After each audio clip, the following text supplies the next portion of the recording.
Shalom, pemirsa yang diberkati Tuhan. Pembacaan firman Tuhan terambil dari 1 Samuel pasal 3 ayat 1 sampai pada ayatnya yang kelima. Sebelum kita membaca dan merenungkan akan bagian sabda kebenaran firman Tuhan, mari kita berdoa meminta tuntunan Roh Kudus. Kita berdoa. Dalam kesiapan hati dan seluruh tubuh jiwa roh kami, Bapa, kami percaya bahwa Engkau adalah sumber berkat yang dapat memberkati kami dan menyatakan janji-Mu dalam hidup kami. Itu semuanya akan kami dapati lewat firman-Mu yang selalu menghidupkan kami dan menegur kami, menasihati kami, serta menjadi satu jawaban bagi kehidupan kami. Maka mari Bapa berfirmanlah kepada kami, karena kami telah siap untuk mau menyambut firman-Mu. Amin. Pembacaan firman Tuhan terambil dari 1 Samuel pasal 3 ayat 1 sampai pada ayatnya yang ke-5. Dengan perikop pembacaan, Samuel dipanggil. Samuel yang muda itu menjadi pelayan Tuhan di bawah pengawasan Eli. Pada masa itu firman Tuhan jarang, penglihatan pun tidak sering. Pada suatu hari Eli yang matanya mulai kabur dan tidak dapat melihat dengan baik sedang berbaring di tempat tidurnya. Lampu rumah Allah belum lagi padam. Samuel telah tidur di dalam bait suci Tuhan, tempat tabut Allah. Lalu Tuhan memanggil, "Samuel, Samuel." Dan ia menjawab, "Ya Bapa." Lalu berlarilah ia kepada Eli serta katanya, "Ya Bapa, bukankah Bapa memanggil aku?" Tetapi Eli berkata, "Aku tidak memanggil, tidurlah kembali." Lalu pergilah ia tidur. Demikian sabda kebenaran firman Tuhan. Dikatakan berbahagia bagi kita yang tetap dengan penuh ketekunan, kesetiaan, mau membaca dan merenungkan akan sabda kebenaran firman Tuhan.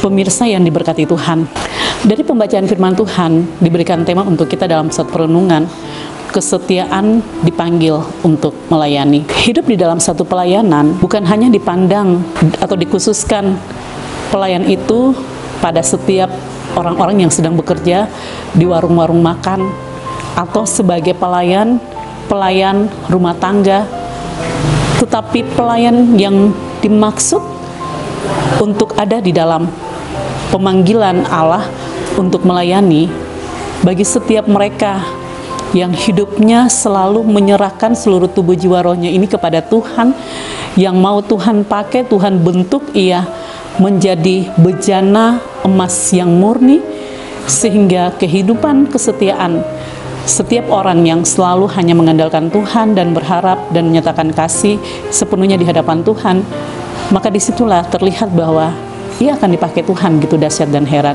Dialah yang akan dipanggil untuk masuk dalam satu pelayanan, karena Tuhan memilih setiap anak-anak Tuhan yang punya kedekatan dan hidup relasi yang baik kepada Tuhan. Kita lihat kepada Samuel.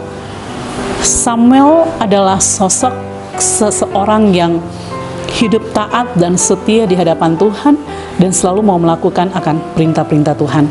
Samuel hidup bersama-sama dengan Eli, yang pada masa itu Eli telah mengalami suatu gangguan penglihatan, sehingga Samuel harus melayani Eli di dalam baitnya Allah yang kudus, sampai Samuel ketiduran di dalam bait Allah dengan tidak memadamkan lampu.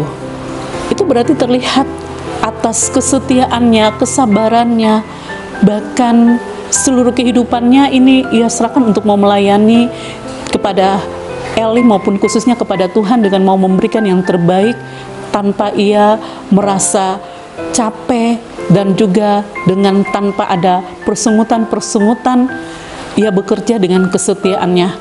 Dalam ketidurannya ia terdengar suara yang memanggil, "Samuel, Samuel." Samuel yang telah melayani Eli dan mengurus bait Allah dengan kesetiaan, kehidupan yang relasi dengan Tuhan, ketaatannya kepada Tuhan. Kalau secara jasmani kita pasti melihat bahwa mengapa sampai lampu pada rumah Allah itu belum dipadam. Pasti Samuel ada dalam suatu kondisi secara fisik kecapean, sampai ia mengalami ketiduran dan ia terdengar ada suara yang memanggilnya. Ia berpikir bahwa yang memanggil ia adalah Eli.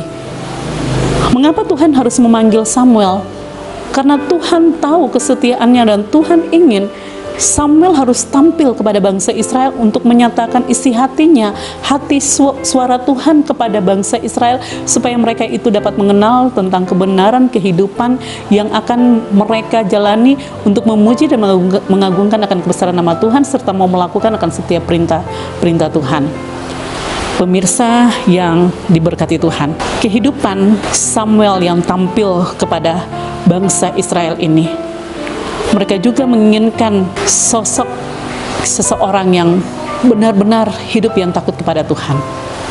Bagi kita sebagai anak-anak Tuhan, sudahkah kita punya relasi baik kepada Tuhan?